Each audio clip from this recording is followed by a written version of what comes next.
Hello সবাইকে, welcome back to my another blog. কেমন আছেন সবাই? আশা করি সবাই খুব ভালো আছেন। আর এই যে দেখেন, আমি কিন্তু সকাল থেকে শুরু করে দিয়েছি আজকের ব্লগ। শুরুতেই রুটি ভেজে নিলাম, আর এরপরে ডিম পোস্ট করে নিচ্ছি হাজব্যান্ড আর মেয়ের জন্য। অবশ্যই নিজের জন্যও থাকবে, বাট এখন বানাচ্ছি হাজব্যান্ড আর মেয়ের জন্য, কারণ তারা একসাথেই নাস্তা করবে আর নাস্তা করে সে অফিসে চলে যাবে। আর আমি একটু পরেই খাই। দেখা যায় যে হাতে কিছু কাজ থাকলে সেগুলো তাড়াহুড়ো করে শেষ করতে হয়। কারণ খালা এসে যায়। তো কাজগুলো যদি পড়ে থাকে, দেখা যায় যে পরে ওই অবস্থায় বাকি কাজ হয়ে যায়, আর বাকি কাজগুলো এলোমেলো হয়ে থাকে। সো আমি অনেকগুলো কাজ শেষ করে তারপরে নাস্তা করি। তো ওদেরকে নাস্তা দিয়ে দিলাম। আর এই যে পরে যখন আবার আমি নাস্তা করছিলাম, তখন মেয়েকে আবার নাস্তা করাচ্ছিলাম। সে বাইরে টুকটুক করে বৃষ্টি হচ্ছিল, রোদ হচ্ছে আবার বৃষ্টি হচ্ছে। তো সেই সিচুয়েশনটা বাইরে দেখছে। আর এই ক্লিপগুলো বেশ আগের মনে হচ্ছে, কারণ এগুলো মাসের বাজার ছিল। আমাদের মেনলি বাজার কখনো একসাথে করা হয় না, টুকটুক করে সবসময় বাজার করতে থাকতে হয়, মানে প্রতিদিনই বাজার করতে হয় কিছু না কিছু।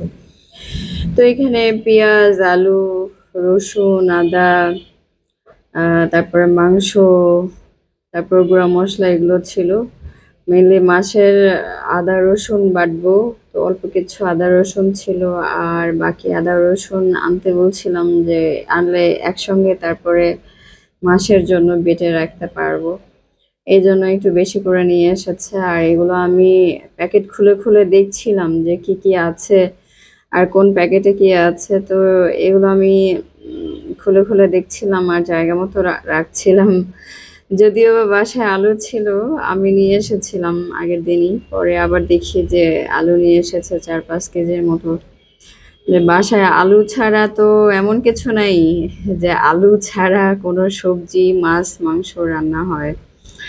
সো আলু তো লাগেই, বাট বেশি এনে রাখলে সমস্যা হয় যে পচে যায়। বাট এনেছে, আর কি করার। আর মোস্ট ইন্টারেস্টিং থিং কি জানেন, আমার হাজবেন্ড ভালো বাজার করতে পারে না। মানে ওনার মা মারা যাওয়া পর্যন্ত, আগ পর্যন্ত সে কোনোদিন এখনো বাজার করে নাই। আমি শুনেছিলাম একদিন নাকি একটা মুরগি কিনতে বলেছিল, সে একটা মুরগি কিনে নিয়ে এসেছিল। তো তার বাজার গুছানো না, মানে এলোমেলো। আম এরকম গুছায় কোনো বাজার করতে পারে না, বা ভালো জিনিসটা দেখে বাজার করতে পারে না। তো এই যে এখানে যে বাজারের অনেকগুলো প্যাকেট, এগুলো আসলে আমি যেহেতু প্রতিদিন ব্লগ দেই না, সো এগুলো 2-3 দিনের বাজারের প্যাকেট। দেখা যায় যে আমি একটু একটু করে ক্লিপ নিয়ে রাখি, পরে একসঙ্গে জোড়া দিয়ে ভিডিও বানাই। তো এই যে নামার দেখেন, ওর বাবা হচ্ছে কলা নিয়ে এসে উপরে ঝুলিয়ে রেখেছে, সে কলা নামানোর জন্য লাফাচ্ছে। তো আমি একটা কলা নামিয়ে দিলাম ওকে। তো ওই যে বাজার এনে রেখেছিল, সেগুলো আবার আমি চানাচুরের ডিব্বায় চানাচুর, মুড়ির ডিব্বায় মুড়ি, আর হচ্ছে মশলা, হলুদ, মরিচের গুঁড়া, জিরার গুঁড়া, ধনে গুঁড়া, যা যা ছিল এগুলো আবার বয়াম করলাম একটা একটা করে। তো 1 মাসের জন্য যে সাইজের বা যে পরিমাণের মশলা নিয়ে এসেছে, এতে আমাদের হয়ে যায়। কিন্তু ডিব্বাগুলা বড় হওয়ার কারণ কি জানেন? মসলা আমার মা বাসা থেকে করে পাঠায়। সো অনেকগুলো একসাথে পাঠায়। তখন এই যে বড়, বড় ডিব্বায় রাখতে হয়। তো এই যে আমি আদা রসুন কেটে নিয়েছি আর ধুয়ে নিয়েছি। এখন এগুলো ব্লেন্ড করার পালা। তো আমি আদা রসুন আলাদা, আলাদা করে ব্লেন্ড করে নিলাম। ব্লেন্ড করে বেশি অংশটা আমি ডিব্বায় ভরে ফ্রিজে রাখবো। আর হচ্ছে রেগুলার ইউজের জন্য একটা ছোট ডিব্বা, এই যে হলুদ ডিব্বাটায় আমি অল্প অল্প করে নিলাম। কারণ এটা প্রতিদিন বের করতে হয়। আর উদ্বৃত্ত মানে বেশি যে অংশটা, এটা আমি ফ্রিজ করে রাখবো, যাতে প্রতিদিন বের করতে না হয় বড় বড় ডিব্বা। তো এই তো আমার মশলা রেডি করা শেষ, আর আমি এগুলো ফ্রিজ করে দিলাম। আর ডিপ ফ্রিজে দেখছিলাম যে আজকে কি রান্না করব। তো তো দেখলাম মাটন কলিজা ছিল। আমি আবার কোনো কিছু আনলে একটু হলেও উঠায় রাখি, দেখা যায় ওইটুকুই আবার পরে কাজে লাগে। তো অল্প একটু মাটন ছিল, কলিজা, এটাকে একটা আলু দিয়ে সুন্দর করে ভুনা করলাম, যাতে রাতের বেলা আসলে এইটুকু দিয়েই তার ভাত খাওয়া হয়ে যাবে, অন্য কোনো আর প্যারা নিতে হবে না। তো আমি ভাত রান্না করেছিলাম দুপুরের জন্য। আমার জন্য এই যে ভর্তা হলে আমার আর কিছু লাগে না, নাওয়ারের জন্য স্যুপ রান্না করেছি। আবার এদিকে লাউয়ের তরকারি ছিল চিংড়ি মাছ দিয়ে, আবার নাওয়ারের জন্য একটা রূপচাঁদা ফ্রাই করে নিলাম।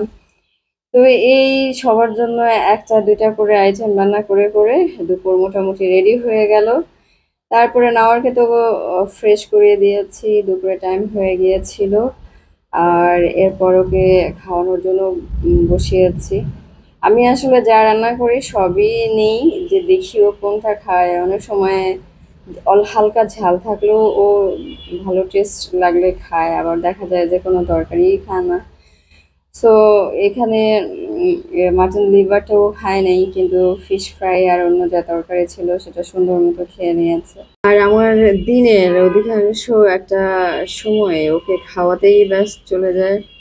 তো খাওয়া দাওয়া সবার শেষ, এরপরে চলে এসেছি কাপড় গোছাতে। অনেকগুলো কাপড় জমিয়ে রেখেছে খালা বিছানার উপরে, তো এগুলো এখন গোছাতে হবে।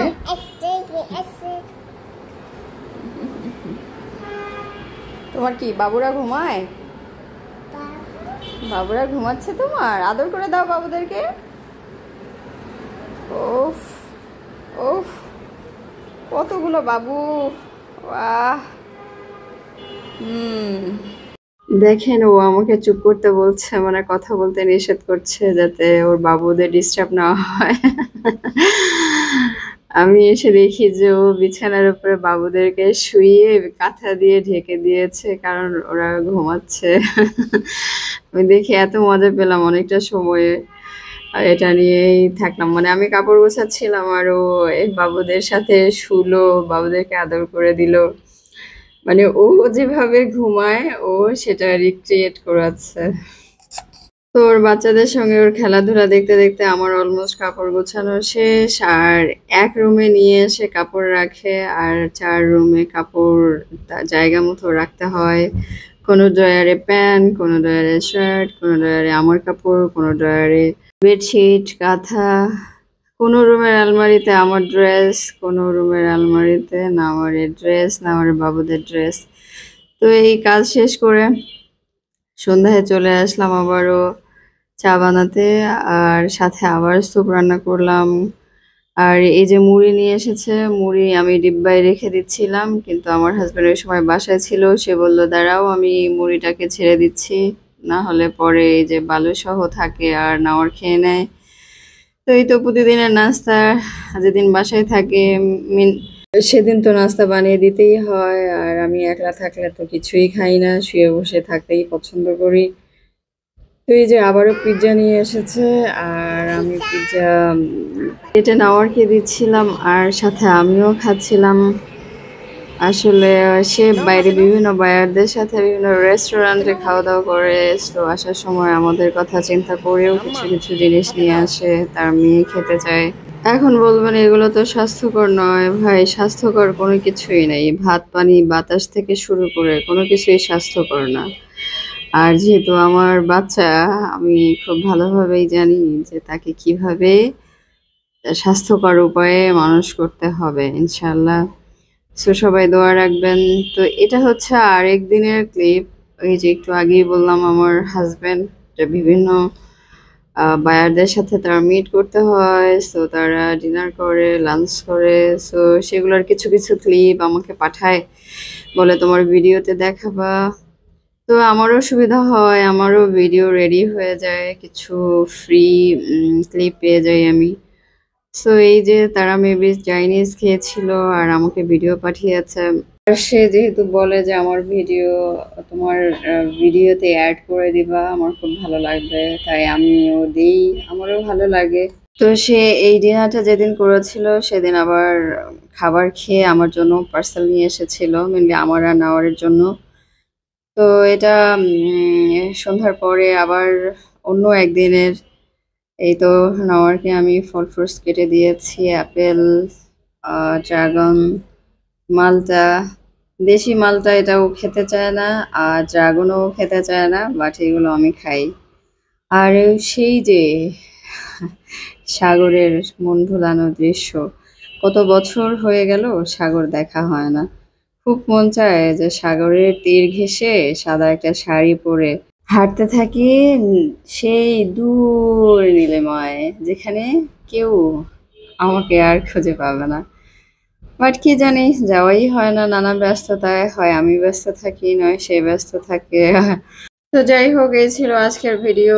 আশা করি ভিডিও খুব ভালো লেগেছে। যারা আমার ভিডিও দেখেছেন তাদের সবাইকে অনেক ধন্যবাদ। যারা দেখেননি তাদেরকেও অনেক ধন্যবাদ।